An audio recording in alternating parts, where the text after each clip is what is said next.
In a notable absence from a significant political event, former First Lady Michelle Obama has announced she will not attend the inauguration of President-elect Donald Trump scheduled for January 20, 2025. This decision marks the second time in recent weeks that she has opted out of a gathering involving former presidents and their spouses, raising eyebrows amid a politically charged atmosphere. Meanwhile, her husband, former President Barack Obama, along with other former presidents, Bill Clinton and George W. Bush, will be present at the ceremony, accompanied by their respective spouses Laura Bush and Hillary Clinton. The announcement was made via a statement from the office of Barack and Michelle Obama, confirming that while the former president will attend the inaugural festivities, Michelle will not be joining him. No specific reasons were provided for her absence. But it is noteworthy that she also skipped the state funeral of former President Jimmy Carter just days earlier, where she would have been seated alongside Trump and her husband. This absence has led to speculation about her ongoing sentiments regarding Trump, particularly given her vocal opposition during his previous campaigns and her criticisms of his presidency. Michelle Obama has openly expressed her disapproval of Trump in the past, particularly in her memoir, where she recounted her shock at his election victory in 2016 and condemned his promotion of the birther conspiracy theory. In her recent campaigning efforts for Democratic candidate Kamala Harris during the 2024 election, she emphasized the stakes of a potential Trump return to the White House, imploring voters to recognize the risks to women's lives and rights. The upcoming inauguration marks a significant moment, as Trump will be sworn in as the 47th President of the United States following his victory over Harris in the November 2024 election. The inauguration will take place on the same day as Martin Luther King Jr. Day, a coincidence that has occurred previously in U.S. history, including during the inaugurations of Bill Clinton and Barack Obama. The ceremony will feature a series of events leading up to the inauguration, including a wreath-laying ceremony at Arlington National Cemetery and a candlelight dinner, culminating in the swearing-in ceremony at the Capitol. Trump has hinted at ambitious plans for his second term, including imposing tariffs on Mexico, Canada, and China, and addressing the controversial events surrounding the January 6 Capitol riots. As Trump prepares to reclaim the highest office in the land, the political landscape continues to evolve, with Michelle Obama's absence serving as a reminder of the deep divisions that persist in American politics. Her decision not to participate reflects not only her personal convictions, but also the larger narrative of a nation grappling with its political identity.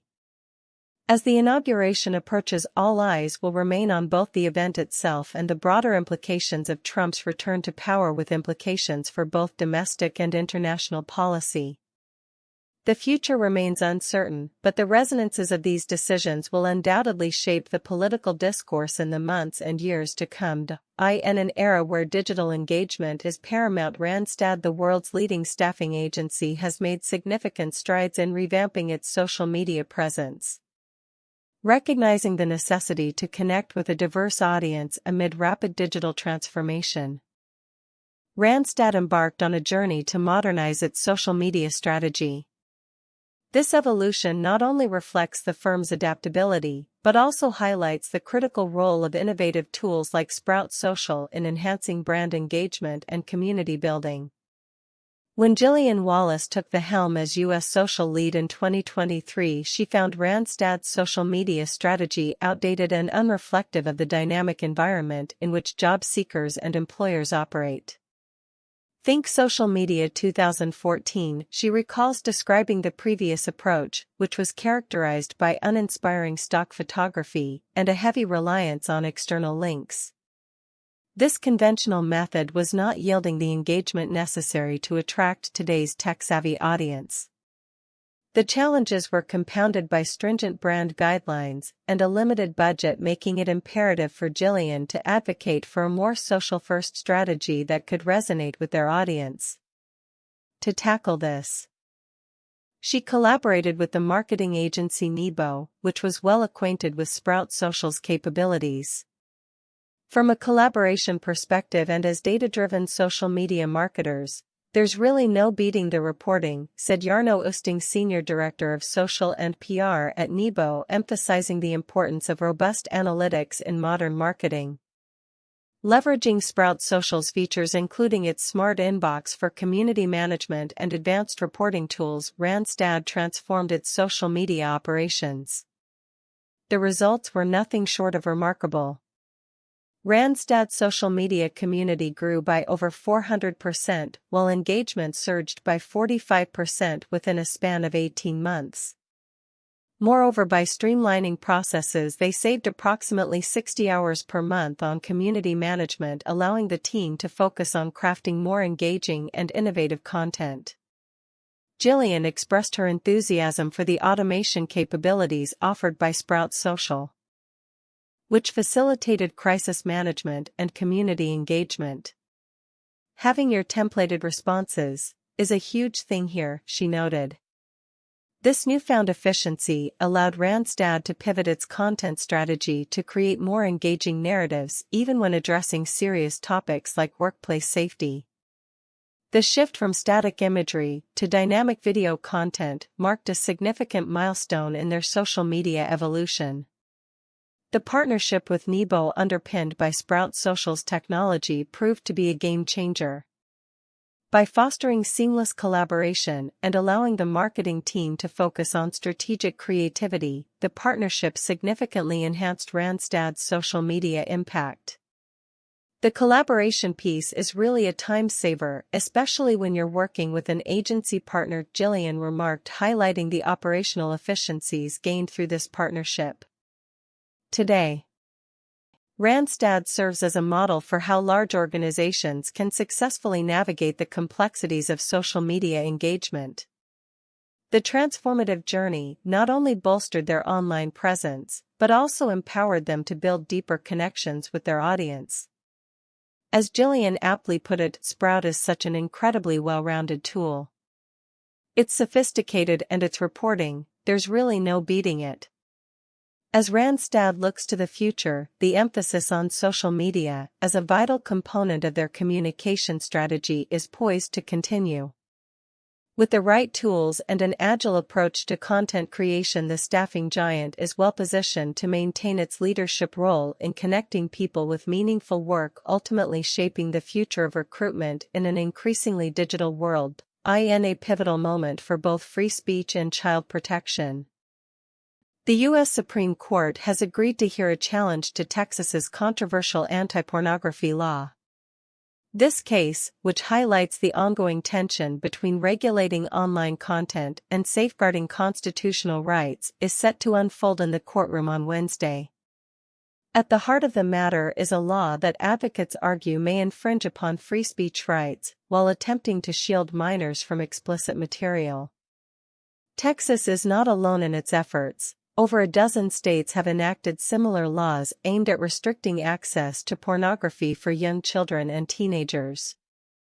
These legislative measures have garnered significant attention not only for their intent but also for their practical implications. Notably, adult content platform Pornhub has ceased operations in several states due to the technical and privacy challenges posed by these laws.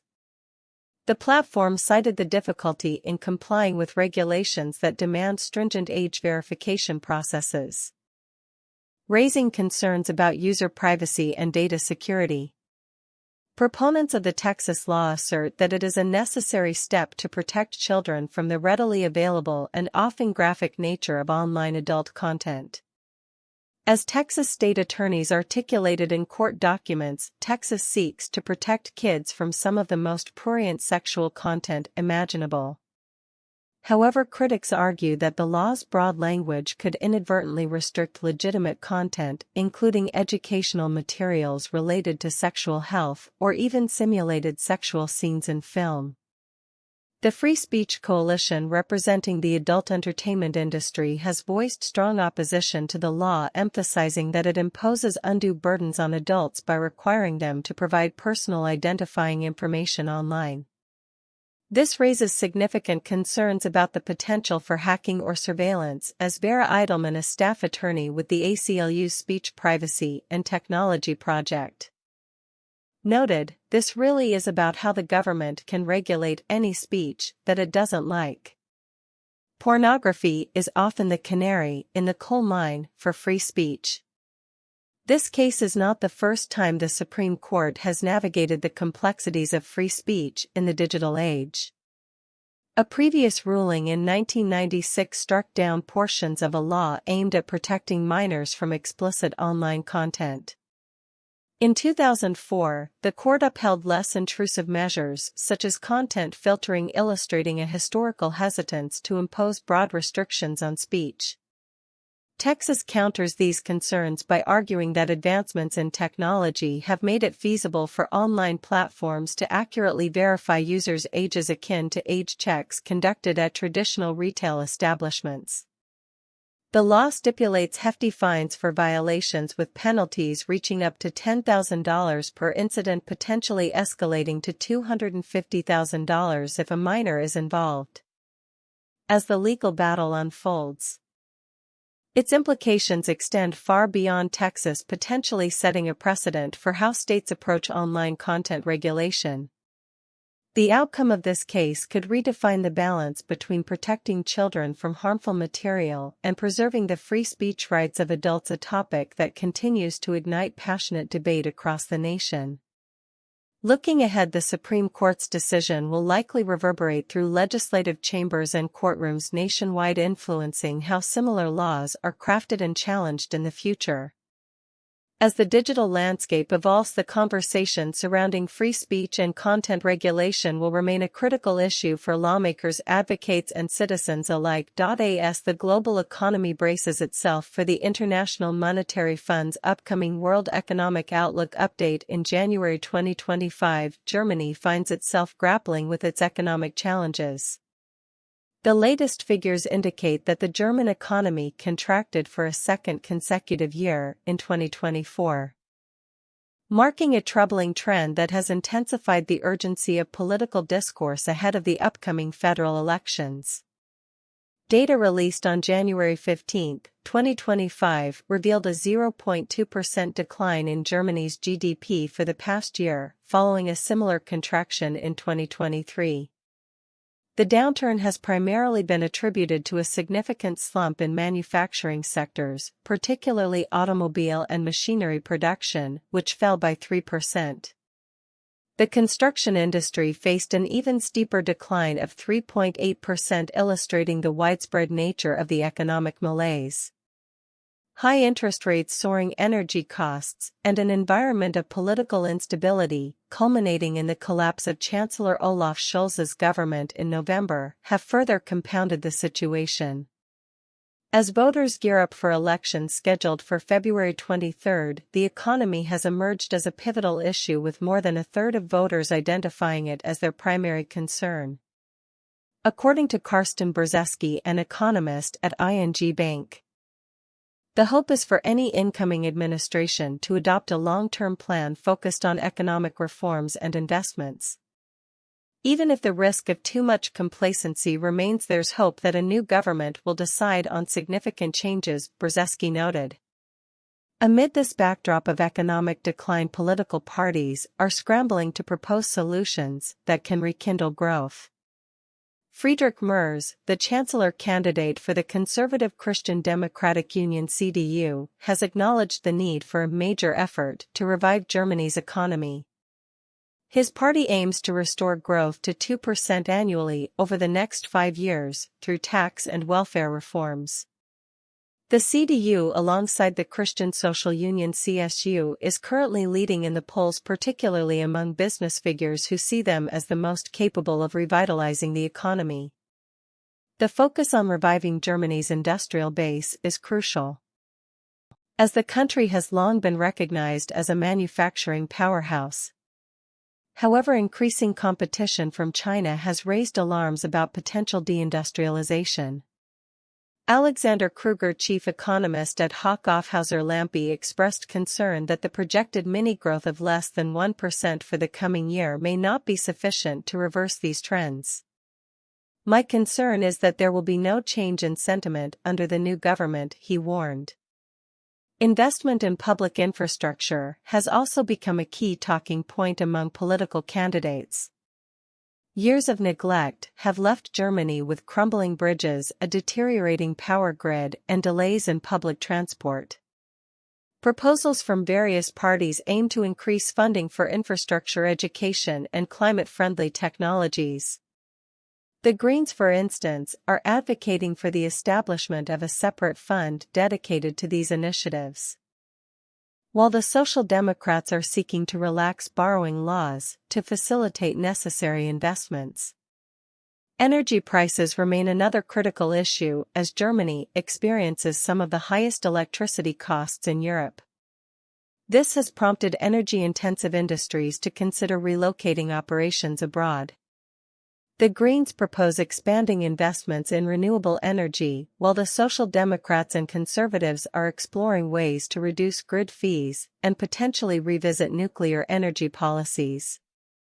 Meanwhile, the far-right Alternative for Germany (AfD) has controversially suggested a return to Russian gas, a sentiment that echoes the drastic measures proposed by some global leaders regarding energy policies. Taxation is yet another contentious topic, with Germany's workers facing one of the highest tax burdens in the industrialized world. Conservative candidates are advocating for tax cuts, particularly for businesses and lower-income earners. However, this ambition is complicated by a projected budget deficit of €15 billion. Alongside demands for increased military funding and ongoing support for Ukraine.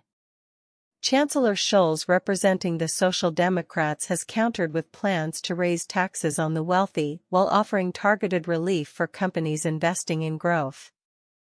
As the political landscape evolves ahead of the elections, the future trajectory of Germany's economy remains uncertain.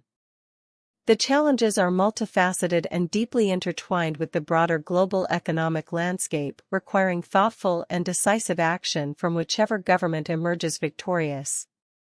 The outcome will not only shape Germany's economic policy, but will also have significant implications for the stability and strength of the European economy as a whole. In an era marked by increasing cyber threats, the U.S. Department of Defense (DoD) is making significant strides to bolster national security through innovative cybersecurity initiatives. The Defense Innovation Board has recently put forth a series of recommendations aimed at enhancing cybersecurity measures across various sectors, including the military and defense logistics. This initiative underscores the urgency with which federal agencies must respond to a staggering average of 1,600 cyber attacks reported weekly, revealing a critical need for robust protective measures. At the forefront of these efforts is the U.S. Army Engineering and Support Center in Huntsville, which plays a pivotal role in managing cybersecurity inventories for military facilities. Their cybersecurity systems program not only oversees cybersecurity for facility-related control systems (FRCS), including essential medical equipment, but also assists Department of Defense customers in obtaining the necessary accreditations under the Risk Management Framework (RMF). This accreditation is crucial for gaining an authority to operate ATO, which allows systems to function within the secure boundaries of military operations. Ron Brook, the Operational Technology Branch Chief at Huntsville Center, emphasizes the importance of understanding an organization's operational technology assets. There is a cliché in the field of cybersecurity: we don't know what we don't know until we scan it, he stated. This sentiment highlights a fundamental truth in cybersecurity: a lack of awareness about existing technology can lead to vulnerabilities that may be exploited by malicious actors. Brook notes that without a comprehensive inventory of all components, organizations are essentially blind to potential threats. The Army's cybersecurity program has made notable progress by awarding contracts for cybersecurity inventories at 414 sites across 5 states for the Army National Guard Bureau and at 6 locations in 4 states for the Defense Logistics Agency. Earl Freeman, a senior project manager, elaborates on the program's extensive reach, stating, "We are working closely with the Center's Cybersecurity Center of Expertise to provide cradle-to-grave management of cybersecurity requirements. This comprehensive approach ensures that both physical and logical cybersecurity measures are in place to protect vital systems. As technology evolves, so too do the challenges associated with cybersecurity. Systems that were once isolated, such as HVAC and utility monitoring controls, are increasingly being integrated into broader networks for remote monitoring and data analysis. This trend, while beneficial for efficiency and oversight, also introduces substantial cybersecurity risks." Freeman warns. These cyber inventory projects are the first step in a phased approach to help these states and sites achieve cybersecurity compliance in accordance with current DoD cybersecurity requirements.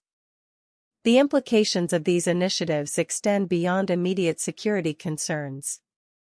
The ability to effectively monitor and manage cybersecurity inventories not only enhances the integrity of military operations, but also strengthens the nation's overall cyber posture.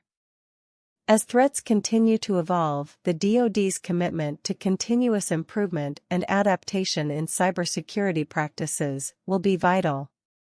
Looking ahead, the successful implementation of these programs could serve as a model for other sectors grappling with similar challenges, paving the way for a more secure national infrastructure.